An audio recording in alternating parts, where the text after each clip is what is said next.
ავადმყოფობის ისტორია. მეუშენობა მახველებს ლამის ჩამწყვიტოს ბრონხები, ხველება სიცხეს ახელებს, ტვინში კეთდება როქები, შენ ინდომით ვარ დაჭრილი, სხვა ვერ მიშუშებს იარას, ტანზე შენგან მაქვს დაყრილი, ჩუტყვავილასგან კი არა.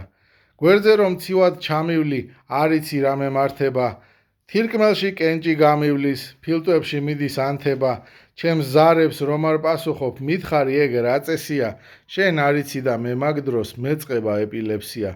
სამეგობროში დამცინი, მიხსენებ როგორც კურიოს, ცრივ ადაგასულ ვაქცინით მიმწვავებ ტუბერკულიოს, გიყვარვარ, მაგრამ არ მიმხელ, ვითომ დამალვას აზრი აქვს, ჭირვეულობს და ამის ხელს აწერ ჩემს ევთანაზიას, ოღონდაც მერე ინანებ და ვეღარ გაინაზები, როდესაც პასუხს მოგთხოვენ ზნეავი მეტასტაზები, მიგაყენებენ კუთხეში გულყრა და ჰიპერტონია, ნერვოზი ისეც დაგმართებს, ყურს რომ არ გაუგონია, მაგრამ თუ ჩემი გახდები, სიმშვიდე დაგიბრუნდება.